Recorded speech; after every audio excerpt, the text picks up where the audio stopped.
Welcome to Really American. I am Michael Hayne.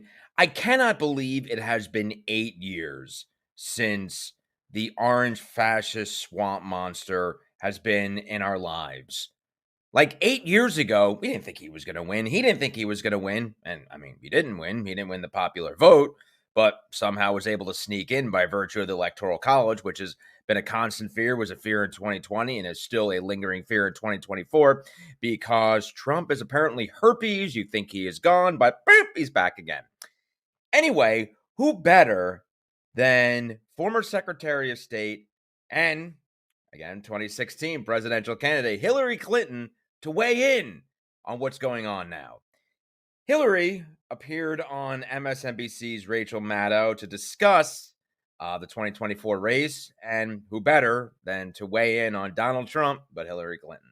There to promote her new book, Something Lost, Something Gained, Hillary mentioned that even though Americans are completely fatigued by Trumpy Dumpty, they should not become desensitized by his constant barrage of outrageous claims. But I think the most important thing that she said, and this is the warning, is what she said about the media. Let's take a listen. Understand why it's so difficult for the press to have a consistent narrative about how dangerous Trump is. The late, great journalist Harry Evans, one time said that, journalists should, really try to achieve objectivity. And by that, he said, I mean, they should cover the object. Well, the object in this case is Donald Trump. His demagoguery, his danger to our country and the world, and stick with it. They were merciless about what they saw as President Biden's, problems in the debate and calling for him to withdraw. I believe Donald Trump has disqualified himself over and over and over again to be a presidential candidate, let alone a president. The second thing, though, is that part of what Trump is counting on is for people to get desensitized. I mean, oh, my gosh, did you hear what he said yesterday? Did you hear who he attacked? Did you hear the viciousness? And it just like with a shrug, OK, fine, we're moving on. Well, Americans need to understand that they have to take Trump both seriously and literally. He has said what he wants to do. He and his allies with Project 2025, his desire to be a dictator, at least on day one, all of that is in the public record. And I believe that more Americans have to be, willing to endure what, frankly, is discomforting and to some extent kind of painful. To take him at his word and to be outraged by what he represents. And then finally, the hopeful side of this is that I do think more and more Americans are, rejecting the kind of chaos that he represents. We can't go back. That's what the Harris campaign says all the time. We're not going back. We're not going back to, what he failed to do to protect American lives during COVID. Thank you. Now, if you're wondering how this race can possibly be anywhere close, which I don't believe half these polls anyway. I mean, landline was picking up a landline phone. But let's just assume that some of these polls are accurate and the race is close. If the race could actually be this close, it's probably because the fucking media isn't doing its job. It's probably because the media, who, spent weeks and weeks on end assailing President Biden because he was old and he had to drop out because he was old and tired. Why aren't you dropping out? You're old. You're old. You're old. Are you coherent? You're old. You're not coherent. Meanwhile, Trumpy Dumpty, the great Hannibal Lecter, spewing every nonsensical, crazy, incoherent, hateful, racist, misogynistic, unbelievably vile thing you can even think of.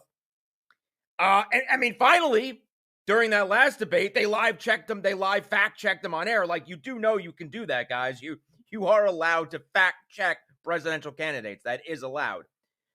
So it's almost been, I think it was Lawrence O'Donnell who pointed this out. They're trying to sane wash. They're trying to normalize Trumpy Dumpty. And he's the one that pointed it out.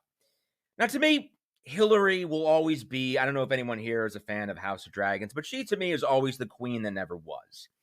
She is somebody who, against her better efforts, she would have been a good president. I guess her campaigning wasn't that great, and, she might have had a faulty campaign. Whatever. But she was right about everything. She called everything. I mean, she was the first one to actually speak to the despicable, horrific cater of, racists and just bottom-feeding swamp dwellers. That is MAGA. She called them deplorables. She was right about that. So, maybe listen this time around, guys. Maybe. But as I said, Lawrence O'Donnell has been the one who has been on top of this. He was the one who was probably the best one who had been covering Trumpy Dumpty's trial. And he has done many different reports on how the mainstream media seems to be trying to sanitize, like sane wash, trying to normalize Trumpy Dumpty. So let's take a look at that. Well, they are finally trying. Here they are trying. Here's the latest attempt at trying. The elements of the news media that have been accused of sane washing Donald Trump know that they are guilty of exactly that. And now some of them, like the New York Times, they really, really are trying to do something about it. But this is their first try. So it's not perfect. The New York Times' first try was published tonight under the headline, "As debate looms, Trump is now the one facing questions about age and capacity," with a sub-headline reading, "His rambling, sometimes incoherent public statements have stirred concern among voters." The Times article does not use the term sane washing, which describes the way some in the news media edit Donald Trump's crazy statements down to a shape that allows them to then try to make sense of them. But the article does offer the New York Times' own confession about doing exactly that. Here is the New York Times confession in writing tonight in this article. Often his mangled statements are summarized in news accounts in ways that do not give the full picture of how baffling they can be. The New York Times has done that every single day. The New York Times has been covering Donald Trump, the politician. Indeed, this insufferable sane washing is like thinking the kid who's put his hand on the stove 3 times. You know what? He's not going to do it the 4th time. He's going to fucking do it. So media, do your freaking job. Anyway, I am Michael Hayne. This is Really American. If you like our content, hit that subscribe button and check me out on my latest TikTok account at Mike Hayne Comedian. Talk to you later.